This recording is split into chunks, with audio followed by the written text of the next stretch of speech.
Olá, nono ano, bom dia. Tudo bom com vocês? Olha só, a nossa aula de hoje a gente vai falar sobre metabolismo.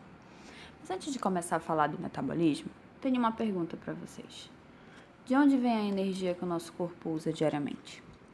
Lá na página 2 e 3 do livro de vocês, do caderno 2, tá? A gente já vai iniciar o caderno 2. Tem várias imagens e essa pergunta está presente lá, né? Então, de onde a gente tira essa energia que faz o nosso corpo funcionar?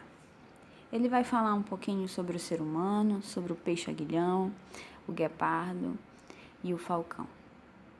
Todos nós, todos esses seres que estão lá, que estão aí na página 2, eles têm algo em comum. Eles tiram a energia do que eles ingerem, de dentro do corpo. A nossa energia, ela tem como fonte a nossa alimentação e a nossa respiração. Ok, mas o que é metabolismo? Que diacho é esse tal do metabolismo que nós vamos estar falando? Olha só, metabolismo é um conjunto de transformações que as substâncias químicas sofrem no interior dos organismos. A expressão metabolismo celular é usada em referência ao conjunto de todas as reações químicas que ocorrem na Terra. Então, metabolismo nada mais é do que um conjunto de reações químicas que ocorrem na célula. Dentre essas reações químicas, ela vai ter um resultado, tá? E esse resultado é liberação de energia ou consumo de energia. E nós temos dois tipos de reações dentro do metabolismo, tá? Ela é dividida em dois grupos, as reações metabólicas. São as reações anabólicas e as reações catabólicas. Então, aqui anabólicas, essa reação toda, e a catabólica, que é essa todinha. Então, o que são as reações anabólicas? São reações químicas de síntese. Síntese é quebra, nas quais moléculas complexas são formadas a partir de moléculas mais simples. Tá? Então, eu tenho uma molécula simples e ela vai crescer, ela vai desenvolver uma molécula mais complexa. As reações anabólicas consomem energia. Então, eu preciso juntar esses dois para que eu tenha a reação final, que é a construção de uma molécula complexa. Tá? Então, reação anabólica consome energia, ela precisa da energia para acontecer. Exemplos de reações anabólicas. Nós temos a fotossíntese, a quimiossíntese, formação de proteínas, formação de polissacarídeos, entre outras. Nós vamos ver a fotossíntese e a quimiossíntese um pouquinho mais lá na frente. A segunda reação é a catabólica. Tá? São reações químicas de degradação, na qual as moléculas complexas são formadas por moléculas em moléculas menores.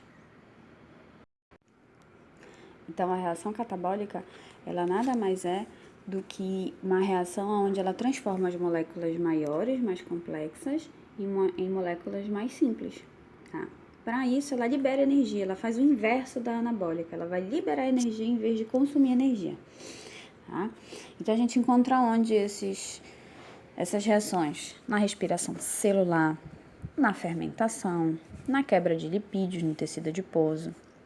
Tá? Essa é aquela reação que as meninas adoram, que é a reação que faz emagrecer, reação catabólica. Tá? Quando se consome a gordura presente dentro do nosso organismo, é através da reação catabólica que ela acontece.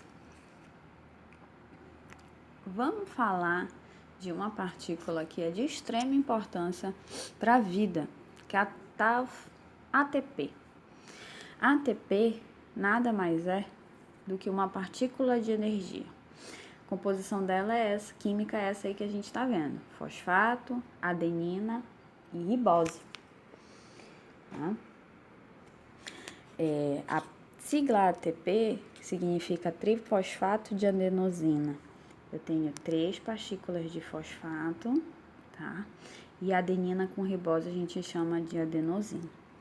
A energia é necessária para os organismos realizarem suas funções biológicas, como a produção de hormônios, transporte de substâncias e contração de células musculares, por exemplo. Movimento dos músculos. Como vimos, as reações catabólicas liberam energia. Essa pode ser armazenada em uma molécula chamada trifosfato de adenosina.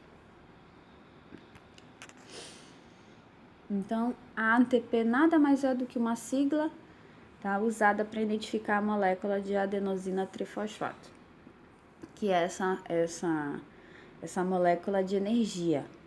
Tá? A gente vai falar muito de ATP em outras situações, se fala muito de ATP quando se estuda corpo humano. Então, a ATP é uma partícula de energia. Vamos falar da fotossíntese? Fotossíntese, ela é uma reação anabólica. Olha só, primeira comprovação de que ela é anabólica.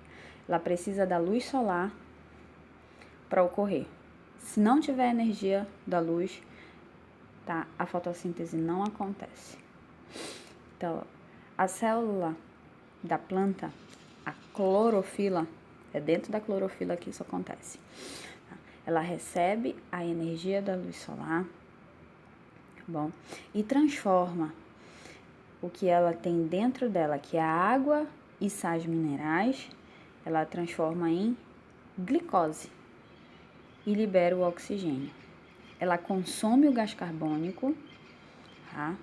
Então, é uma reação nada mais é do que uma reação entre gás carbônico, água e energia da luz, transformando em glicose. Olha lá, a gente tem o carbono do gás carbônico, o hidrogênio da água e o oxigênio que está presente no gás carbônico e na água, tá? Parte desse oxigênio ele é liberado depois da reação para o ambiente, tá? A planta, ela faz uma reação inversa do que a gente faz no processo de respiração. A gente absorve o oxigênio e libera o gás carbônico. Elas não, elas absorvem gás carbônico e liberam o oxigênio. A quimiossíntese, que é outro processo de reação anabólica, tá, acontece em algumas espécies de bactérias, tá? E arqueias realizam um processo chamado quimiossíntese. Nesse processo, a energia é obtida por meio da oxidação de compostos inorgânicos presentes no meio ambiente. Então, a reação de quimiossíntese ela acontece usando substâncias inorgânicas, gerando subprodutos, liberando energia, tá? A gente também pode ter aqui do CO2 com H2O, gás carbônico com a água, tá? E tendo como produto substâncias orgânicas. Gente, a quimiossíntese, ela participa do ciclo do nitrogênio, que a gente viu na aula passada, quando a gente viu os ciclos, tá? Então, essas bactérias, elas conseguem viver onde a maioria dos seres vivos não sobreviveria, como no fundo dos oceanos. Um exemplo, ambiente sem luminosidade e com pouca matéria orgânica. Outro exemplo de bactéria quimiosintetizante são as que participam, por exemplo, do ciclo do nitrogênio e que vivem no solo, tá? Que a gente viu no caderno anterior. Então, aqui a gente tem uma comparação. Quimiossíntese versus fotossíntese. A quimiossíntese, ela é feita apenas por bactérias, tá? Ela tem uma reação geral com o consumo de energia química. E essa reação utiliza energia gerada a partir de reações de oxidação de compostos inorgânicos, tá? A fotossíntese é feita por algas, cianobactérias, plantas e alguns protozoários, tá? Essa reação geral, ela acontece a partir da clorofila, tá? E é uma reação que depende de luminosidade. Ambos são realizados por seres autotróficos, ou os antigos autótrofos. São seres que produzem seu próprio alimento, né? Então, eles conseguem sobreviver. A diferença é que a quimiossíntese não depende da energia da luz solar e a fotossíntese depende.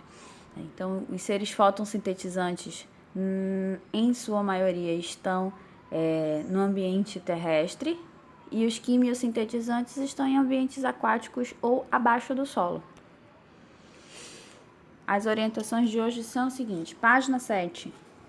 façam a atividade da página 7, tá? E em breve eu vou fazer essa correção e quando a gente retornar às aulas presenciais, em nome de Jesus vai ser muito em breve, vamos estar orando e pedindo a Deus que isso passe logo, né? A gente dá o visto lá na sala de aula, tá? Tô com saudade de vocês. Beijão, abraço.